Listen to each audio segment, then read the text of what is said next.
In this video, I'm going to show you 3 of the best free online Social Security calculators. They each do something different, but you want to have access to all of them. Coming up next on Holy Schmidt.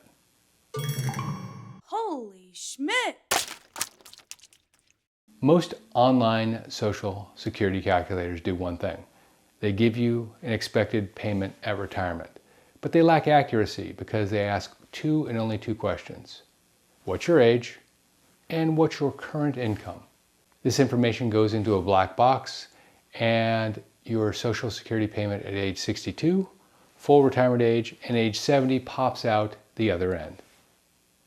Most of these calculators get their data from the SSA, but they don't know you and they don't know your work history. So the information that they give you is based on a lot of averages that may or may not apply to you. If, for example, you are fortunate enough to earn $137,700 in 2020, you would have earned the maximum taxable amount, at least by Social Security standards, and therefore, if that was representative of your entire work history, you would get the maximum payment when you retire. But what if you were 61 when you earned this amount, and before that, you had earned $40,000 a year? You had had some late business life work success, and that was reflected in your income at age 61. When you plug in $137,700 into the Consumer Finance Protection Bureau calculator, it says that you should receive a payment of $28.64 at full retirement age. If you plug in $40,000 per year, that same calculator tells you that you should receive $1,362 per month at full retirement age. Can you really more than double your Social Security payment by having one good year? Of course not. The SSA takes the average of your best 35 years of earnings in today's dollars and uses that as the base for your Social Security payment. By using that calculator, you may be planning for one type of retirement, but getting an entirely different type of retirement. To be fair to the CFPB, the example that I just showed you rarely happens, but it does highlight the risk of putting in 2 data points and having the number that comes back to you represent an entire life's work. What if you don't want to work for 35 years? Or what if you worked really hard for the first 30 years of your career, but you kind of wanted to take it easy during the last 5? The information that you have been presented really is not valuable at all because you can't do anything with it. What about inflation? Future raises? By the way, when should you take Social Security? Okay, I'm going to take a lot of the confusion out. But before we begin, please make sure you like the video so that YouTube raises it in the search results. YouTube uses the thumbs up as its algorithm, and I want to help as many people as possible.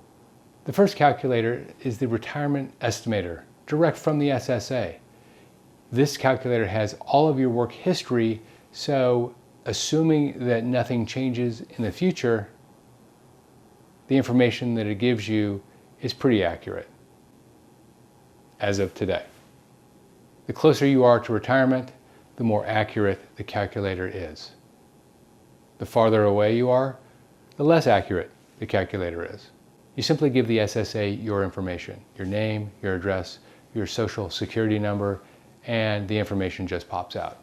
If you're in your late 50s or early 60s, this is going to give you a pretty good estimate of what your payment's going to look like. I've put a link in the description below for this calculator so that you can just click on it and input your data. If you're not on the verge of retirement or you just want to play around with some data, I've included my favorite online Social Security calculator from Bankrate. Here, you're in control of the information that gets input into the template. You input your age, expected retirement age, expected inflation, expected growth in your compensation, and several other data points. Once you input all of this, it gives you the data that you need for every year from 62 all the way through 70, and it does it in real time. You just change the input in the data above, and you see it change on the graph below. The best part is that if you're married, you simply click a checkbox and it gives you the number for both you and your spouse. I've included a link for this online calculator as well in the description. The last one is a life expectancy calculator. You simply input your birth date and your gender, and it gives you the average mortality rate for folks at your age, hopefully sometime in the distant future. What I really like about life expectancy calculators is that the longer you live, the longer they say you're going to live. It seems counterintuitive, but if you've already made it to a particular point in the future, your odds of getting to the next point are dramatically higher than if you're a few years back. So if nothing else, it will make you feel good. I've included the link in the description below as well. Gang, that's it. If you want to see more of me, please make sure you click subscribe and notifications.